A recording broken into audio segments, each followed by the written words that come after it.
उंबरट्या बाहेर पडण्याचं स्वातंत्र्य नव्हतं. फक्त चूल आणि मूल याच्या पलीकडे तिचं आयुष्य नव्हतं. ज्यावेळी भारताचं संविधान नव्हतं, स्त्रियांना समान अधिकार नव्हते, समानता नव्हती, त्यावेळीची स्त्री कशी होती बघा.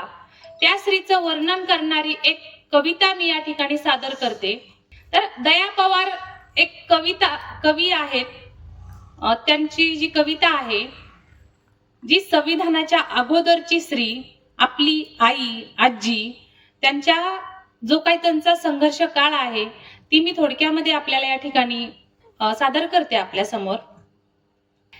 बाई मी धरण धरण धरण बांधिते, बाई मी धरण धरण धरण बांधिते, माझ मरण मरण मरण काढिते, बाई मी धरण धरण धरण बांधिते, माझ मरण मरण मरण काढिते, झुंजू मुंजू गजाहल, झुंजू मुंजू गजाहल, पीठ जात्यात आटल, पीठ जात्यात आटल, कनी कोंडा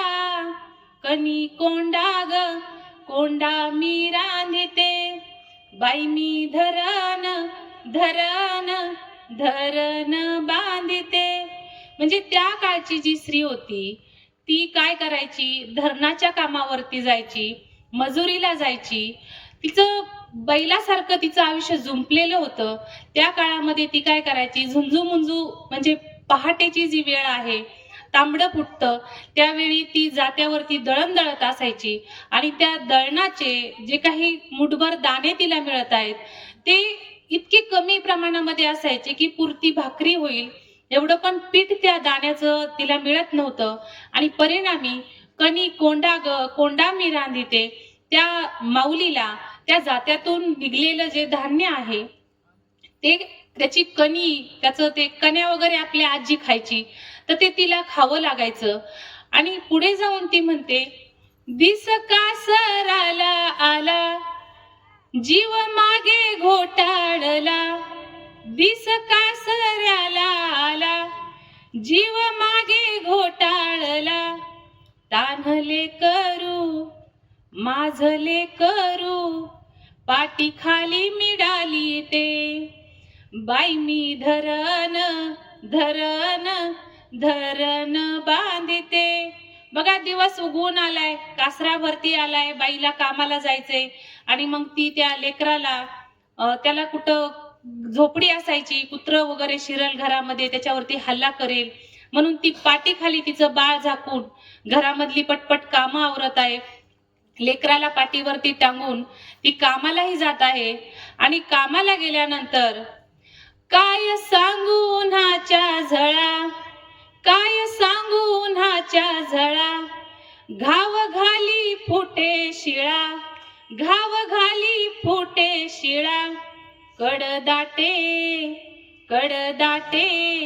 पायी पाला मी बांधिते, बाई मी धरण धरण धरण बांधिते, बाई मी धरण धरण धरण बांधिते. पेरा पेरात साखर, त्यांचं पिकल शिवार, पेरा पेरात साखर, त्यांचं पिकल शिवार, घोटभर पाण्यासाठी सार रान धुंडाळीते, बाई मी धरण धरण धरण बांधिते, माझ मरण मरण मरण काढिते. आता ह्या दोन कडव्यांचा अर्थ एकदाच सांगते. ती बाई शेतामध्ये जाते, ती कुठलं वडारी समाजाची वगैरे असू शकते, ती दगड फोडत आहे, असल्या रणरणत्या उन्हामध्ये फोडत आहे आणि त्यावेळी तिचा कंठ दाटून येतोय, तिला तहान लागते आणि तिचे पाय भाजत आहेत म्हणून ती पायी पाला ग ती पाला बांधत आहे. आणि अशा या आईला आपल्या कधी चप्पल मिळाली नाही. तीच माय पुढे जाऊन ती काय म्हणत आहे, मी तुमच्या शेतामध्ये पाणी धरतीये, परंतु काही अशी मनुवादी व्यवस्था आहे, तिने मला तुमच्या पाटाचं पाणी सुद्धा प्यायचा अधिकार नाहीये. आणि मी तिथं पाणी धरत असून, तुमच्या पेरामध्ये, तुमच्या शेतामध्ये उसाला मी पाणी देत असून, सगळीकडे साखर पेरलेली आहे, त्याला मी पाणी देत आहे आणि मला त्या पाटातलं पाणी पिण्याचा अधिकार नाही. मी घोटभर पाण्यासाठी सगळं रान धुंडाळीत आहे. मी अशा ठिकाणचं पाणी पिते जिथलं पाणी माणसं पित नाहीत, कुत्री डुकर वगैरे पाणी पिऊन जात आहेत, ते पाणी मला प्यावं लागते आणि हा मला इतका सुद्धा अधिकार नाही. पुढे जाऊन ती बाई म्हणते, वेल मांडवाला चढे माझ्या घामाचे ग आळे, माझ्या अंगणी पाचोळा ग पडे, अन बाई मी धरण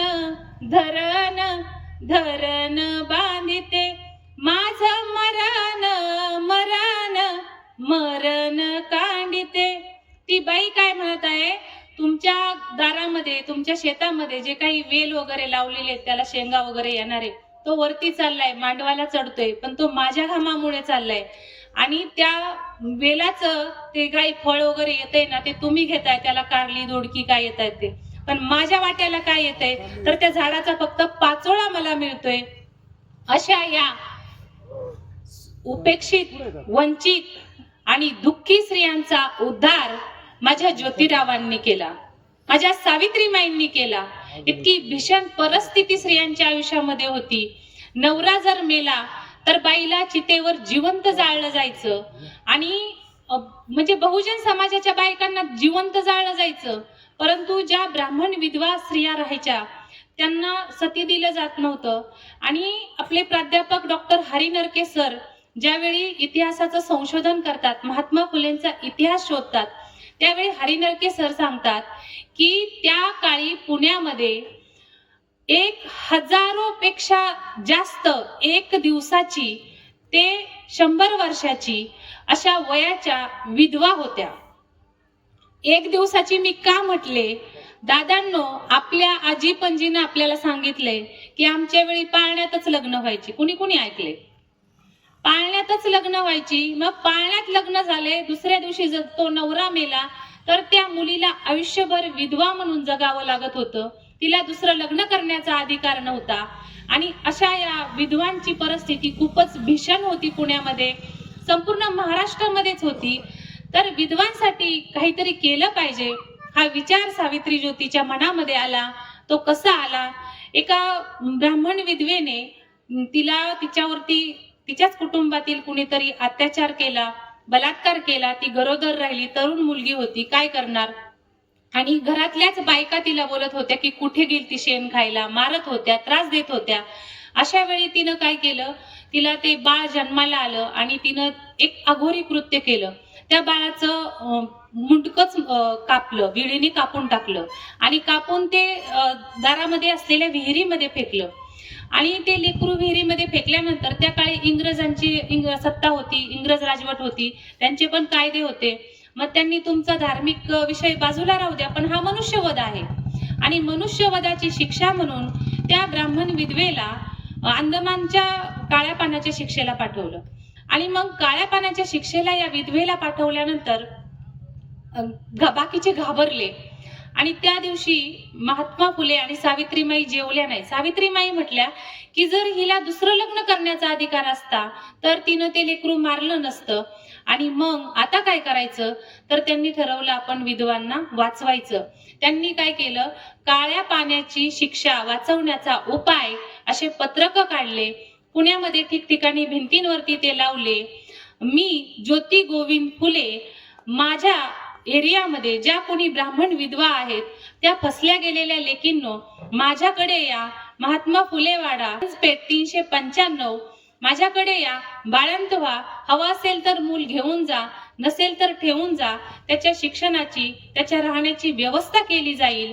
एवढं मोठं क्रांतिकारी कार्य यांनी महिलांसाठी केलं. आपल्याला माहितीये महिलांसाठी शिक्षण खुलं केलं. आपण तेच म्हणतोय, महिलांच्या, स्त्रियांचे शिक्षण खुले केलं, स्त्री शिक्षणाचे जनक. परंतु या दाम्पत्यांनी त्या विधवांसाठी बाल हत्या प्रतिबंधक गृहाची स्थापना केली.